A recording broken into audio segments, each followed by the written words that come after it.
Good morning. Good morning. Good morning, everyone. And it's good to see you all here today.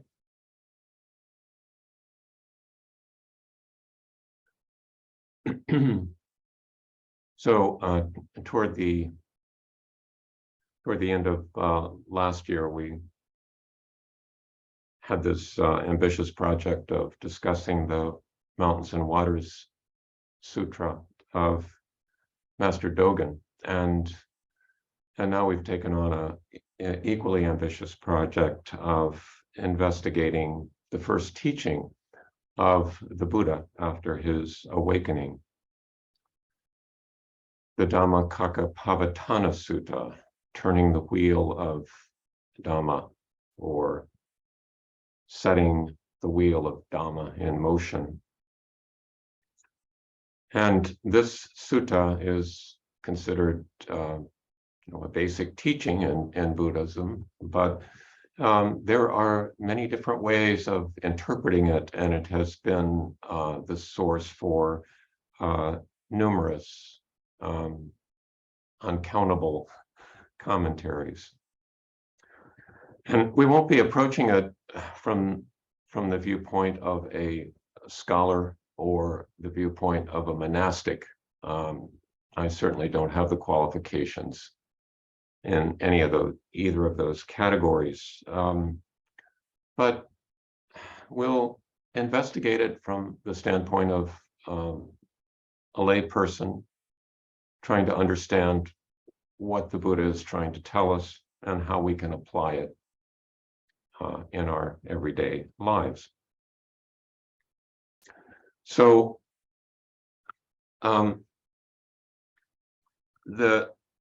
the teachings in this sutta can be summarized as the Four Noble Truths, and they can be summarized succinctly along these lines: that the first noble truth is that life is difficult.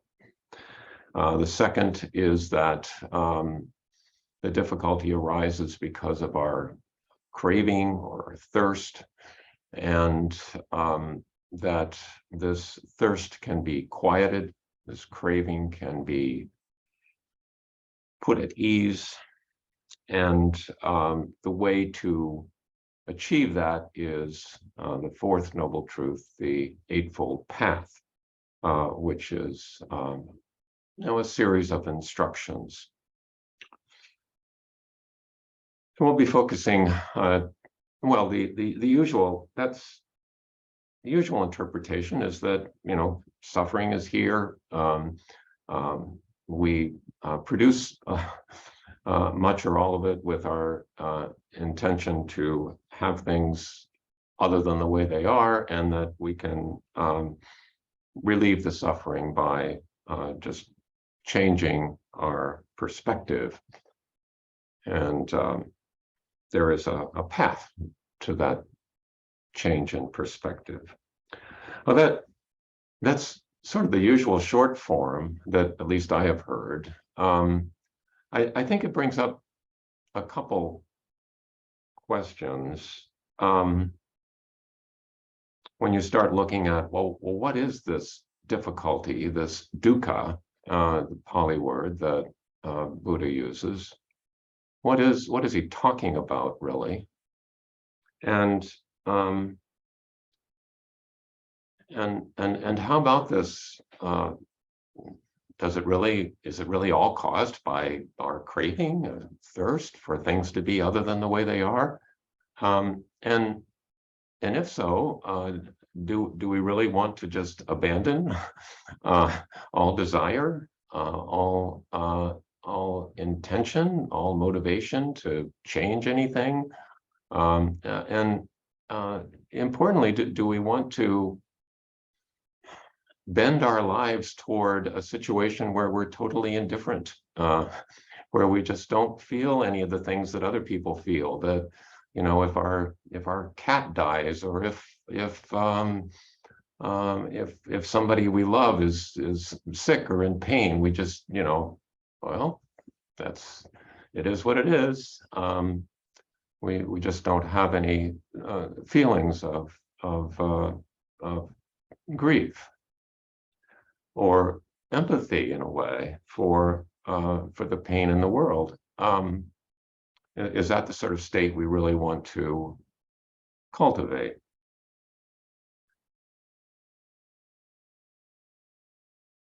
So I think those are questions that we can investigate as we go through this study of the Four Noble Truths as presented in the Dhammacakka Pavattana Sutta. So we'll focus today on the first of these truths. Now, there's also controversy about what does he mean by truth. I think it's clear that he's talking about truths of human experience, the felt truth of what it's like to be a human. He's not really talking about cosmology, the origin of the universe, or anything like this. He's talking about the truth of our human experience. And this first truth has to do with dukkha. Now, what is meant by dukkha? Well, there's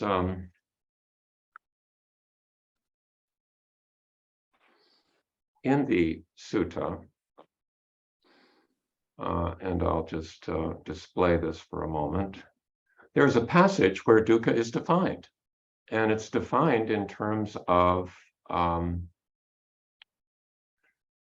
we go. It's defined in terms of giving examples of what he's talking about. Now, the translator here has translated dukkha as stress or stressful. And that's one way of translating it. We can talk about different translations and different interpretations.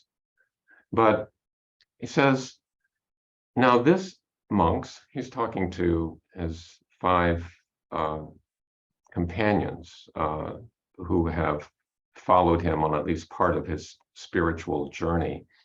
And he says, now this, monks, is the noble truth of stress. Birth is stressful, aging is stressful, death is stressful, sorrow, lamentation, pain, distress, and despair are stressful. Association with the unbeloved is stressful. Separation from the loved is stressful. Not getting what is wanted is stressful. In short, the 5 clinging aggregates are stressful. So we'll talk more about this.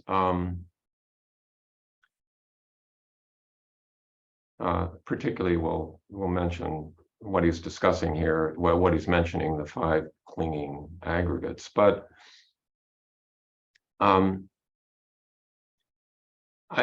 think one thing to notice is that the things he's mentioning are really unavoidable facts of life, at least most of them, or you might say all of them. I mean, birth is just a fact of life, and it is stressful. Of course, in some ways, it's a joyous occasion, but it's certainly stressful to be born.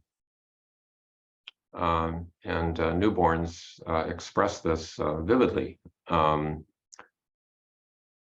Aging, unavoidable. I mean, at least as far as we know, it's just part of life. Death, unavoidable. And really, these other things we're talking about, certainly pain for at least the vast majority of people is totally unavoidable. Distress and despair are just part of life. And how can you avoid being associated sometimes with things or people that you really don't want to be around? And there's certainly no help with avoiding being separated from the things or the people that you love. In fact, the Buddha says as much when he gives the little sermon about the remembrances, which goes along these lines. I am of the nature to grow old. There is no escape from growing old. I am of the nature to have ill health. There is no escape from ill health. I am of the nature to die. There's no escape from death. All that is dear to me and everyone I love are of the nature to change. There is no way to escape being separated from them. My actions are my only true belongings. I cannot escape the consequences of my actions. So the Buddha encourages us to keep these things in mind daily. So these are just unavoidable facts of life. So when we're talking about resolving, relief from, escape from dukkha, how is it that you can escape from things that are unavoidable? This is something to keep in mind as we go through this.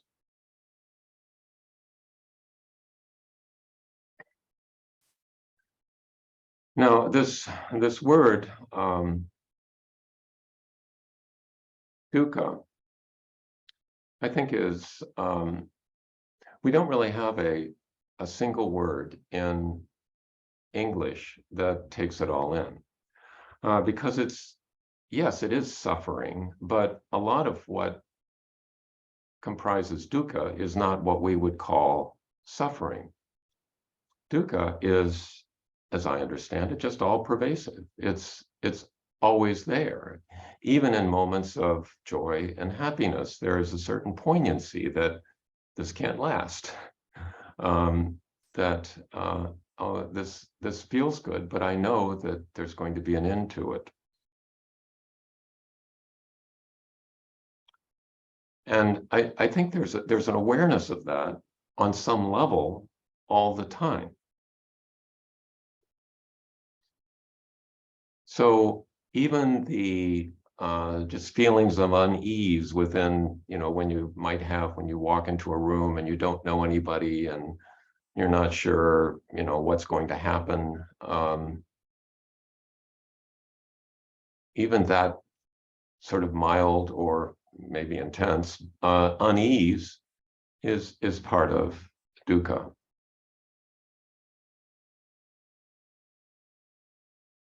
So it takes in a wide swath of what we might refer to as afflictive emotions. Emotions that are uncomfortable, that make us uneasy.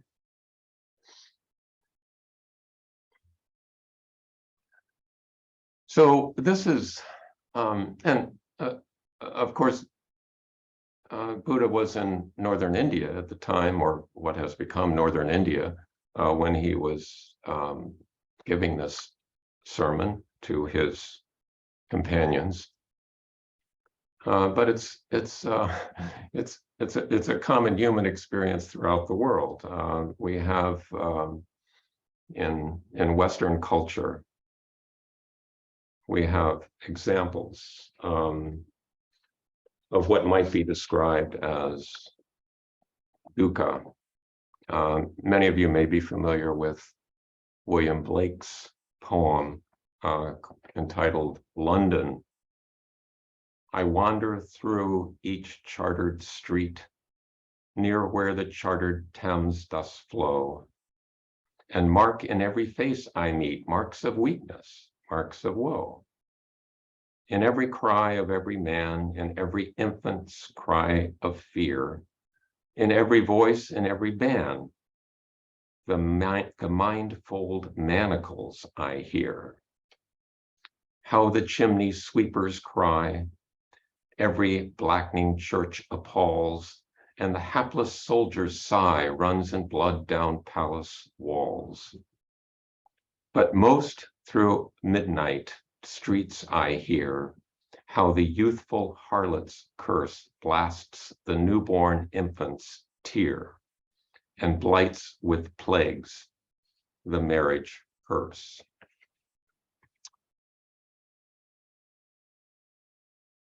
So William Blake, in just walking through London, witnessed the many aspects of dukkha. And of course, an iconic image is from Edvard Munch's painting that this was actually a lithograph based on his painting that he completed later. But it depicts someone walking across a bridge over a fjord. He lived around the beginning of the 20th century, end of the 19th, beginning of the 20th century in Norway. And there was a bridge over a fjord, and he depicts this scene where someone is just losing it. Someone is just totally overwhelmed with the difficulties of life.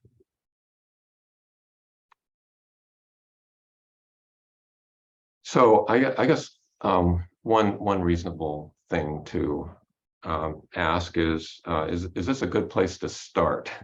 if you're sort of wanting to explain your awakening, why start with a focus on human suffering?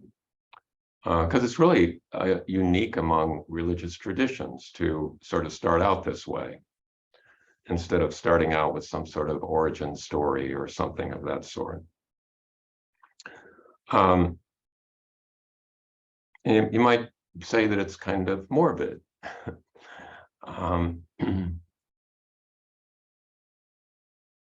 Or you might have the other response and say, what a relief that someone's finally talking about this. I've been experiencing this for years, and someone's finally sort of shedding light on it. And yeah, this is what I'm concerned with.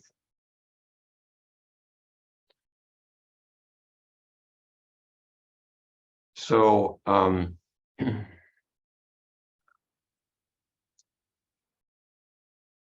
so this was the Buddha's project, primarily, I would say. He had a number of things he was trying to accomplish during his long life, but for instance, there is a sutta where he's talking to one of his followers, and he says to them, now, if someone should ask you, what is your teacher teaching you about? You should respond in this way. He's teaching you about suffering, dukkha, and the relief of suffering. So whatever other missions that the Buddha may have had, this seems to be his primary focus.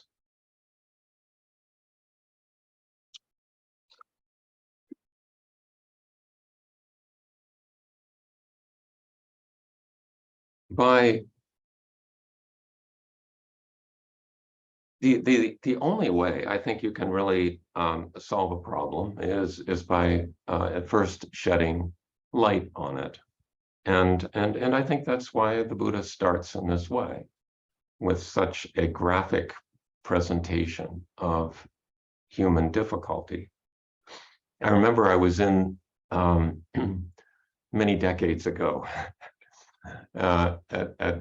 at Barnes Hospital in labor and delivery, when they had a unique occurrence, and that was at the time of a power outage in the Central West End. Their auxiliary generators failed to go into action, and there was just total darkness at night on labor and delivery. And actually, we were in the midst of having of performing a cesarean section at the time, and it made clear that the most important feature of an operating room are the overhead lights, the operating lights that you see. You might have seen in TV shows, these lights that can be adjusted in various ways and focused in various ways. That is what you really need. You can deal without having cautery, and you can deal without the suction to a certain extent, but the lights are extremely important. It's hard to function under flashlights. There's just not enough. You can't see well enough to do a good job. So shedding light on something is an exceedingly important part of coming to grips with it. And that's the way I see this first noble truth, is the Buddha shedding light on the wide range in terms of intensity, in terms of quality of human difficulty.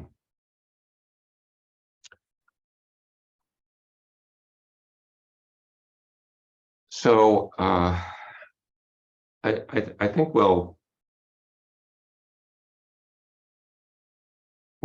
end the discussion today with that. We'll be going into the second noble truth, the truth of the cause or the arising of these afflictive emotions next time.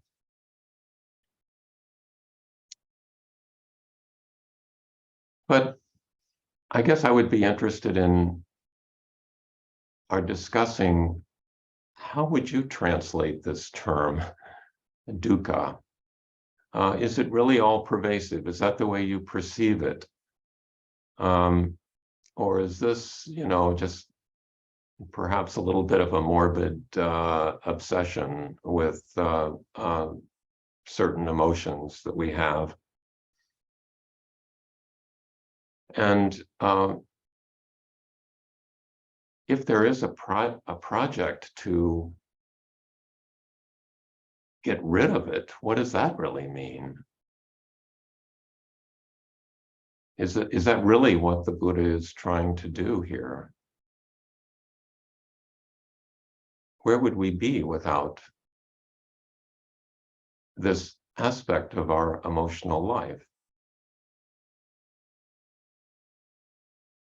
So I guess I'll stop there with that, and we can discuss in groups. Clearly, you can discuss anything you like, but that's just a starting point. And we'll get back together in a few moments and compare notes. We'll take a look at the chat before you break up into groups. I think it's a little unclear what you're asking. Okay. What would you asking to define again dukkha for us? You would like me to render some definitions? Please. Okay, good. All right. Dukkha, yes. Dukkha. All right. Well, the usual translation is suffering. I think that's far and away the most common translation. Another translation is stress, which is different from suffering. Another translation is unease or dis-ease, I guess you might say, or anxiety, fear, all those things that feel uncomfortable can be taken in as dukkha. Let me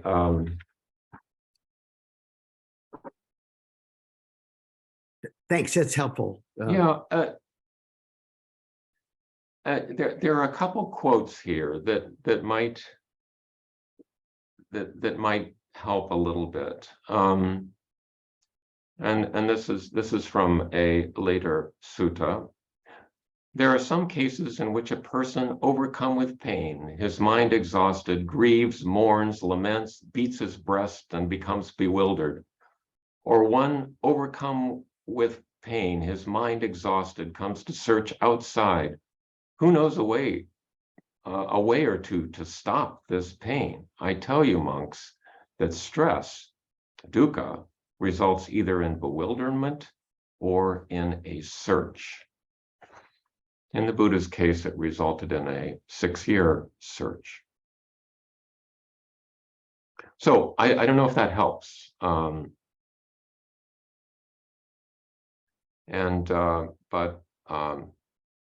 are we okay, Eric? Absolutely, yes. That's very helpful. Okay. Yes, Okay. Well, very helpful. we'll break up then, and I'll see you back in a few minutes.